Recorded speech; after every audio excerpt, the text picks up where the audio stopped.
Hey everyone, welcome to the Santos collection. This will be a YouTube channel to showcase my cars, my builds that I would like to begin showing to the world. And we're going to begin by starting with my first car, 1999 Nissan Maxima. This is the first car I've ever had in my life, and I've been building it ever since I was about 16 years old. And it's been sitting around for a while now. It's been sitting in my garage. I haven't had time to work on it or do anything to it since that time.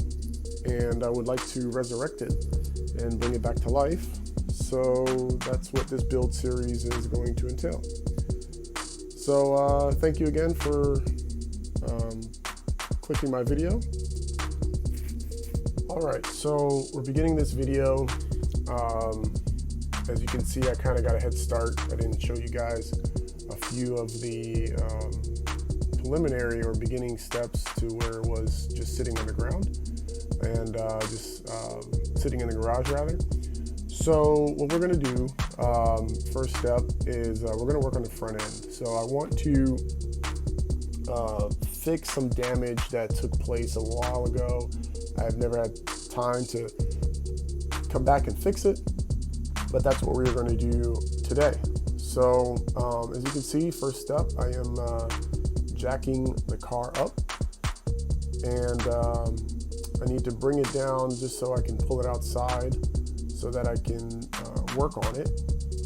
So okay, so once I have the car lowered, I am gonna just quickly hop into it, and you can see in my garage I have a couple other cars, and got my truck.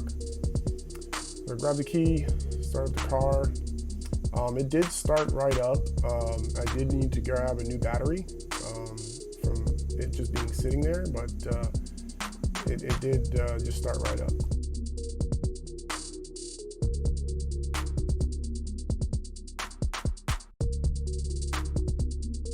All right, so here we're gonna get started. As you can see, I have another Fender that I went to the salvage yard to pick up that I'm gonna fix on the passenger side. So one of the first steps here, I'm gonna grab some of my tools. We're gonna start off with a 10mm socket.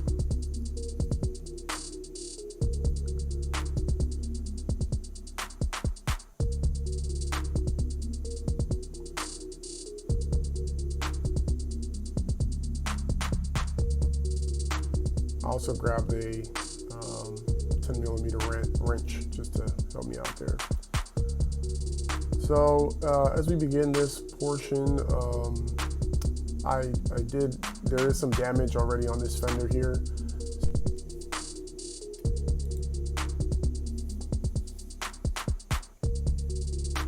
So to remove a fender for a Nissan Maxima, those of you who are working on this, it's fairly simple. It's like every other fender in any car. So you got the three top bolts, or some cars have four.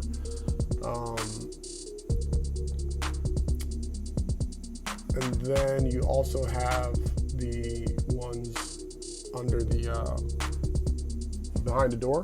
There's two at the top, two at the bottom, and of course the inner right under the fender plastics, there's some more.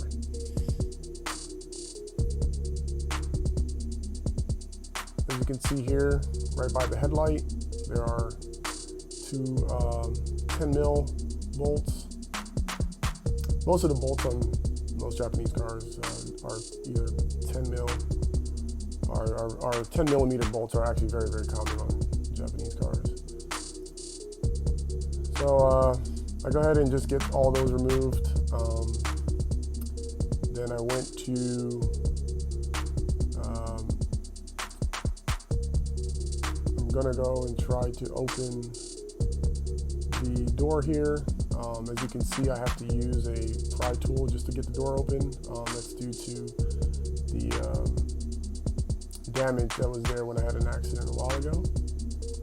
And I didn't properly fix this fender, hence why we're here today. So I got to pull the door down a little bit. Or I'm sorry. I have to pull or bring the car down a little bit. The door was kind of hitting the side of my house. So just go in, drop the e-brake, and crank it down a little bit, and I can open the door. So when you open the door, take your 10 mil. I use a small extension just to get to the bolts. And as you can see, right by the bottom of the A-pillar, there are a couple bolts there. And then if you have mud flaps on your Maxima, you also got to remove the mud flaps to get the inner fender lining off as well.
Also, my car has side skirts that I had from an old body kit a while back ago, but I do like the side skirts, so I kept them. I did go back and put the original front and rear bumper. However, to remove the side skirts, it's just a few screws at the top. I don't have them molded in or anything like that. So I just go ahead and remove the few screws.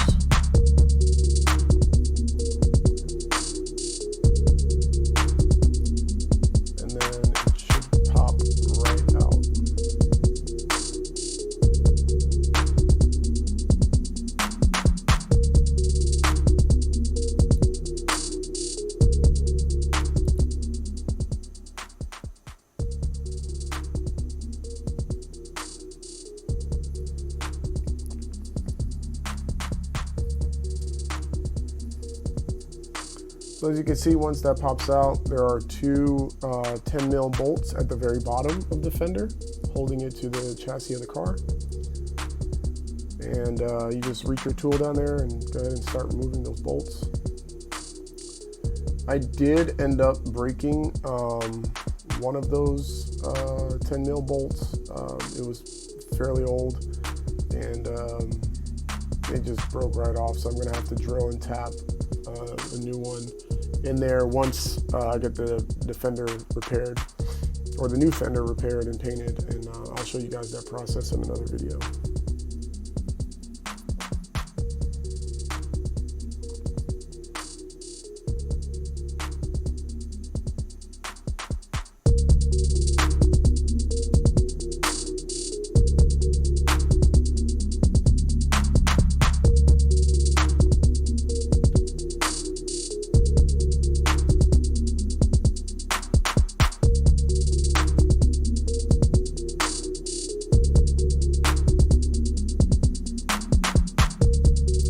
Once you have all those bolts removed, you can just go ahead and grab the fender. I didn't take the headlight out, just being lazy. There is an easier process of doing this, and I just had to wiggle my way around it. If I did take off that front support and the headlight out, I could have gotten this out easier, but nonetheless. All right, so out with the old, that's the old damaged fender. And now we're just going to go ahead and get into the fender liner. So I got to grab my pry tool, And usually they're just clips that are holding this, so you'll see them in there. Another thing that I didn't do was I should have jacked up the car just to give me a little more clearance since my car is lowered. But this fender liner is damaged, so, and I have two new ones that I'll show you guys in a new video when I go to install it. So I'm just using whatever tool I can just to rip it off. I really don't care about this fender liner at all. And once I got that part out, the plastic cap, it just seamlessly came out.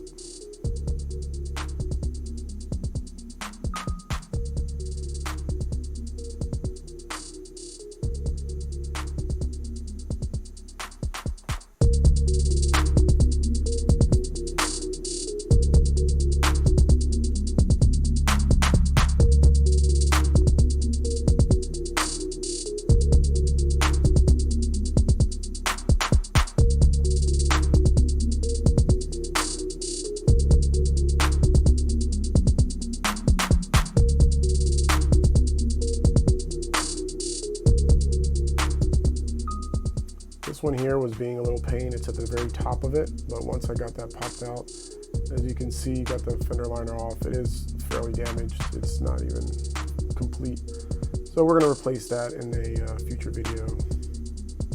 Got a bunch of oil on my arms and old grease from up there, but that's okay. Comes right off. And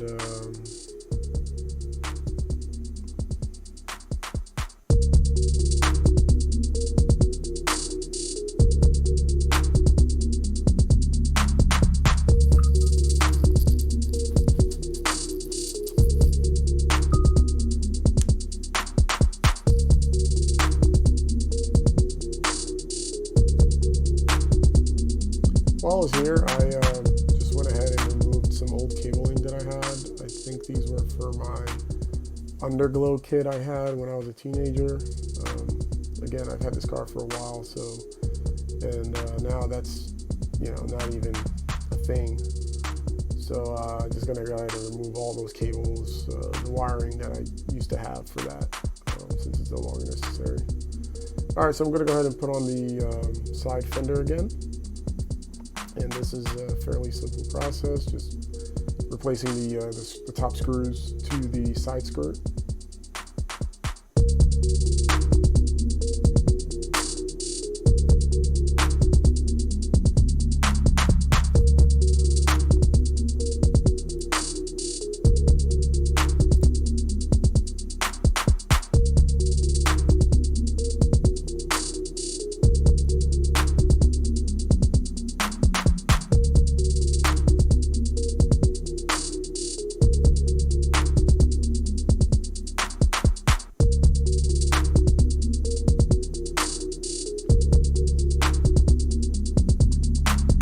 That side is officially complete. Just double checking everything, making sure I got everything out, which I did, and just inspecting the original damage that was on that side there.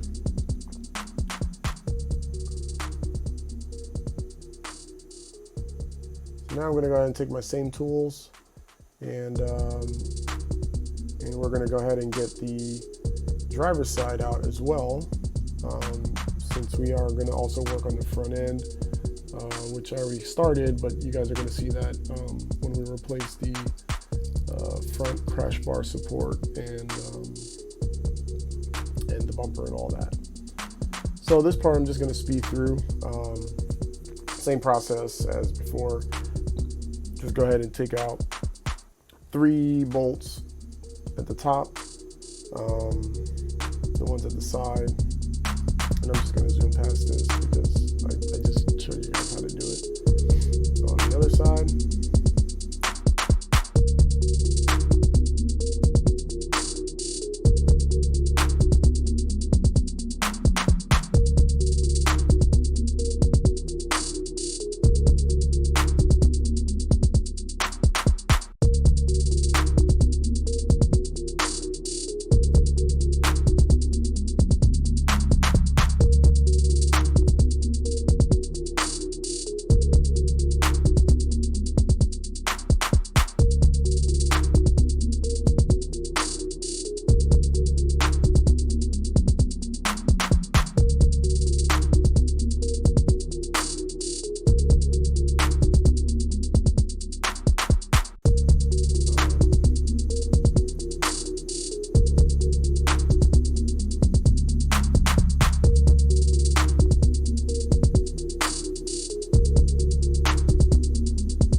Okay, now that we have both fenders removed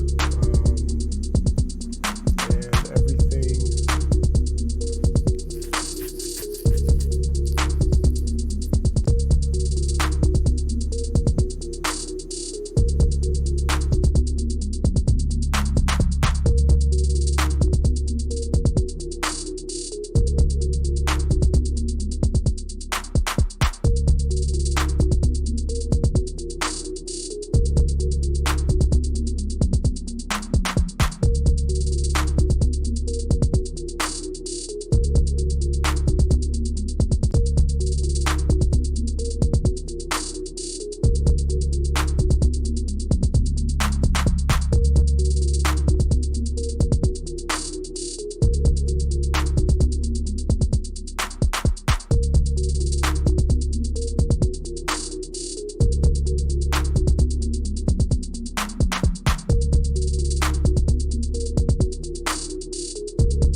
Okay, now that once we have everything removed, I'm going to go ahead and just put the car back into the garage because those were out of my way now. Just double checking the clearance, making sure that everything is good to go and I can still access everything.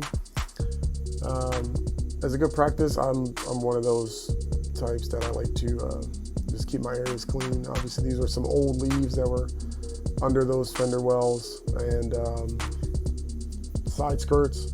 So I just clean up my area a little bit. But that was pretty much it for the fender removal. As I said, we're going to continue this series with fixing that fender and also adding the front crash bar support because this one is damaged, that front piece under the headlights. So as you can see now, I am just jacking the car back up just to give myself some room, and I'm also going to add the jacks under the car again, just so that I can have it standing up and I can do all my work from there.